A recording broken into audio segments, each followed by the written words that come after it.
क्या आपने कभी ऐसा सोचा है कि जब आप लोग फ्रिज से बॉटल को बाहर निकालते हैं तो बाहर निकालने के बाद बॉटल के आउटर सरफेस के ऊपर पानी के ड्रॉपलेट्स कहाँ से आ जाते हैं? क्या वो आसमान से आते हैं या धरती फाड़ के आते हैं या बॉटल के अंदर होल करके बाहर आते हैं? कहाँ से आते हैं? इन सभी सवालों का जवाब जानने के लिए आपको आज का ये वीडियो देखना पड़ेगा। आज के अपने इस वीडियो के अंदर हम लोग इस राज पर से पर्दा उठाने वाले हैं कि बॉटल के आउटर सरफेस पे पानी की बूंदें कहाँ से आ जाती हैं जब हम बॉटल को फ्रिज से बाहर निकालते हैं। तो चलिए यार, आप लोग कॉपी और कलम लेके अब आ जाइए और हम शुरू करते हैं आज का अपना वीडियो। तो आइए देखते हैं यहाँ पे कि अगर ऐसा क्वेश्चन हमारे एग्जाम में आता है तो इसके सॉल्यूशन में हम लोग क्या कुछ लिख सकते हैं। यहाँ पे अगर ऐसा क्वेश्चन आपके एग्जाम में आता है, बेसिकली ये क्वेश्चन देखा जाए तो बहुत चिंदी क्वेश्चन है, बहुत बचकांडा सा क्वेश्चन है। इस क्वेश्चन में बिल्कुल भी दम नहीं है।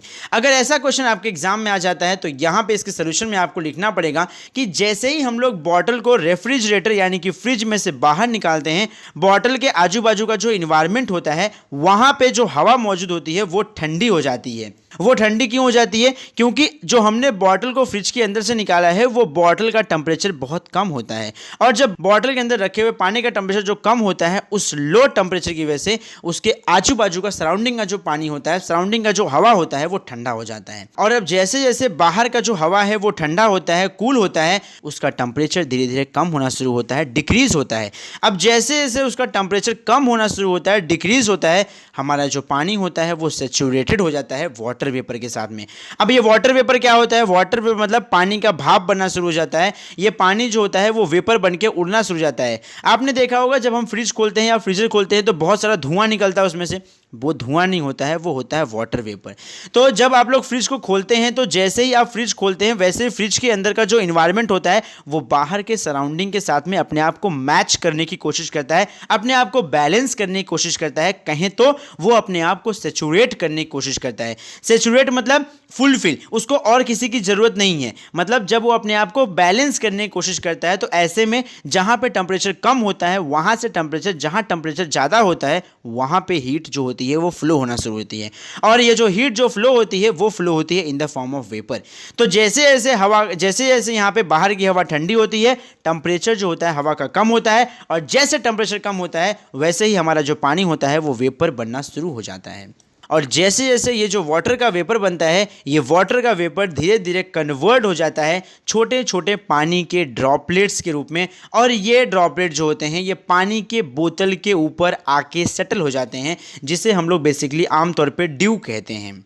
जैसे ठंडी के मौसम में नहीं होता है, आप घर से बाहर निकलते हैं सब जगह कोहरा छाया होता है, ड्यू होता है, तो मतलब रात भर जो हमारा इन्वायरमेंट होता है उसमें जो हवा होती है वो नमी की वजह से ठंडी होती है, कूल होती है, और जैसे जैसे हवा कूल होती है, ठंडी होती है, सारे मॉलिक्यूल आपस में करीब आते हैं, और जब गैस के मॉलिक्यूल आपस में कंडेंस होकर करीब आएंगे तो वो कन्वर्ट हो जाते हैं लिक्विड के अंदर। ये बेसिक प्रॉपर्टी हमें मालूम है, और इसी की वजह से यहाँ पे जो ड्यू है बॉटल के बाहर वो हमें दिखाई देता है। तो यहाँ पे आप देख पाएंगे कि यहाँ पे भी वही लिखा हुआ है कि जब हम लोग घर से बाहर निकलते हैं अर्ली मॉर्निंग में तो हम लोग ये देखते हैं कि जो प्लांट के पत्ते होते हैं उसके ऊपर पानी आया हुआ होता है, तो पानी यहीं से आया हुआ होता है।